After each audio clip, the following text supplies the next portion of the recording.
What is up, my planting people? My name is Lithius and welcome to Roots Ready. I am excited to share some of the plants that I have acquired in the past month or 2 months that I haven't shown you guys yet.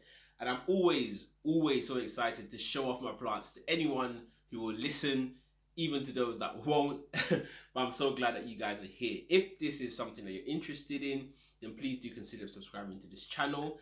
Because I would love to have you guys on this journey with me, sharing my love of plants and hopefully talking to you guys about how to care for them and how to give them the right environment in your home. Some of these plants, I am very happy to say, were on my wish list. And I'm so glad that I am able to cross them off. So as we go through the handful of plants that I've got here, I will be talking to you about them, how I acquired them, where they're from, and if I've had any trouble acclimating them to my space or not. I thought I'd start with this plant right here, which is the only one of its kind out of the new plants in my collection, and that is this wonderful Euphorbia Lactea, and it is absolutely gorgeous. It is also known as the white ghost, which is quite nice. I have seen some other examples of this plant where it's a lot whiter. Mine seems to have some that sort of white coloration just down the middle of the stem. It's a bit greener than the other ones that I've seen, but nevertheless I love it. I think it's really gorgeous. This one right here behind me is also a Euphorbia, different type of plant, but love it just the same. I'm really into sort of succulents now. I don't know why. I've just sort of gravitated towards them over the past few months, and this one is a lovely example of that and why I love them. I actually got this plant from Malta. It took a couple of days to get here, maybe about 2 weeks. It was just a fresh cutting, but it's going really strong. I don't know if it's been rooted. I've got it in some really well draining soil mix with just some pond on the top just for decoration. But I've had it for a couple of weeks now and it's still firm. It's going strong. I've got it in front of a west facing window now, as of last week. So and it seems to be loving that. So I'm sure that it's rooted. It seems to be, doing just fine. I really do like this plant. I really do love it. I'm just gonna wait for it to root. I'm gonna wait a couple more weeks or so. Then I'm gonna take it out. I'm not really a big fan of this pot that it's in at the moment. This is a pot that I've upcycled and I kind of use to root some of my cuttings. So when it's all grown up, I will be sure to put it in something that's a little bit nicer. But for now, that's it, guys. My Euphorbia Lactea. So the next family of plants I'm going to show you guys are my latest and greatest Hoya. I'm very happy to have them. One of them I actually had on my wish list, and the other I sort of stumbled across, and I was like, I need to have you, and I got it, and I'm very pleased with them both. Now the first one, which was on my wish list, is this beauty, this absolute beauty, and this is my Hoya Meredithii, guys, and I just absolutely love this plant. What I really love about this plant is it's just the size of the leaf. To be fair, it's just huge, and that's all I really cared about for this plant. But now that I've had it, I realized that it's really got some lovely character to the leaves. My one in particular has some sign of like splash, a little bit of white flecking along it. It's quite a light green, a lot lighter than I expected it to be, but that's not a problem.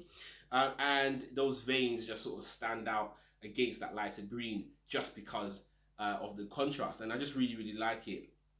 This plant, I've heard that it can take some time to sprout and to grow. At the moment, I've got it in, I should say actually that I actually received this plant fully rooted and it was in soil, and I've taken it out and I've got it in a semi-hydro system. I've got it in some pond or passive hydro, and it seems to really like it, because I realized yesterday when I was topping up the reservoir that it actually has some sign of new growth just here. Just so, yeah, I've got it in a little bit of I've got it in my greenhouse, so it's got, quite high humidity, around 75 to 80%. And I think that does the trick for it. And it's getting a lot of morning sun, which I think it really does like. So yeah, I'm really proud to have this plant. I'm chuffed. I'm over the moon, and it's just absolutely breathtaking. Just look at it. Can't wait till it grows and I have loads of more leaves and I can trellis it up. That's the vision. That's the plan. And I hope you guys are there to see it with me. This is the Hoya Meredithii. The last Hoya in this collection, in my new collection, is this one right here. And I'm not sure if I'm saying this right, if I'm meant to include it, but this is the Hoya CV Jennifer. I'm not sure if you're meant to include the CV in that, but I'm going to include it anyway because that's how it was sold to me. So before I bought this plant, I actually didn't know that it existed. I've never heard of it before, but it popped up on a eBay seller that I really like. She does amazing Hoya. She has an amazing collection, and just because of the size of these leaves, I decided to get this plant. I got it as an unrooted cutting, and I just thought, wow, this is really incredible. And I've looked online since, and I haven't found another one with leaves this size. A lot of them are a lot smaller, maybe about 2 inches that I've seen it. So I think I've been really lucky here to get something this size. This one I've got rooting away in Lactea. I can't see any signs of huge roots from the side of this plastic cup that I've cut some drainage holes into, and just reusing this kimchi pot right here. Recycle, guys, upcycle your stuff. Anyway, I digress. But what I have noticed is when I move the lacquer rocks up above, I can see that it has in fact started to root. So that's really positive. I'm really looking forward to that. So, and also I should add that it's actually started to show signs of new growth. So that right here, just in front of my finger, that seems to be some new leaves. So yeah, I'll keep you guys posted on how that goes. I find that Hoya, once it starts to put out leaves, they sort of just shoot off. Well, the ones that I've had anyway. So I'm excited to see where this goes. I'm hoping that the next leaves are going to be similar size to these ones, but in my experience, once you've cut the plant, the subsequent leaves, the ones that come directly afterwards, are never as big. But to help it along, I've got it in a Ziploc bag. I had to get some like really big ones to fit these leaves. So I've got it in a Ziploc bag at the moment, and I think it really likes that. So hopefully, with the humidity, the nutrients, water that I'm giving it, that will help it to promote some large growth as well. So really excited about this plant. This is the Hoya Jennifer. So this plant I actually spoke about in my wish list video. It was in there as a plant that I really wanted to get this year, and I've been so lucky to finally get my hands on one. The original seller I was trying to get this from was based in the Netherlands, I believe, but unfortunately because of Brexit, we weren't able to import plants anymore. So that really slowed things down, and I was finding it really difficult to find it. But you have to be persistent, guys, when it comes to your search in life, in plants, in everything. Be really persistent, because I kept my eye out, I kept my eye open for it, and I finally got my hands on it, and it is the Alocasia Black Velvet, and I am in awe of this plant. I think it's just super unique. That sort of, to be fair, I expected it to be a little bit darker than this. It is a very dark, rich green, and I can see why it goes by the name of Black Velvet. But it's not actually black, which is a little bit disappointing, but I kind of expected that anyway. But I think it's absolutely gorgeous. Those sort of light green, super light green veins against that dark green sort of, tricks your brain into thinking that it's black on white or white on black. But yeah, I think it's just absolutely gorgeous. So since I bought this plant, this actually is the latest leaf. I've got it in pon. It's lost its oldest leaf actually. I just picked it off yesterday. But it's doing really well. It's got loads and loads of roots that I can see in the pond, and you might not be able to pick that up actually. But yeah, it's just really just a beautiful plant. I think in my experience, Alocasia, they really do like being in pond. They love that semi-hydro because they do quite like moist environments or moist soils, and being in pond just helps to provide that without it rotting and stuff like that. So I'm really happy to have this plant. It's super tiny, and it's cute. I think I kind of prefer the smaller plants and just being part of that journey as it grows. Yeah, so this is it. This is the Alocasia Black Velvet.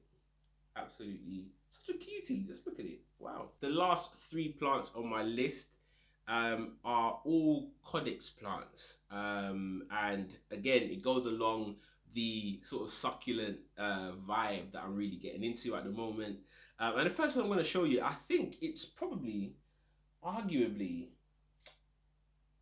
my favorite in this collection. And that is the Adenium Obesum.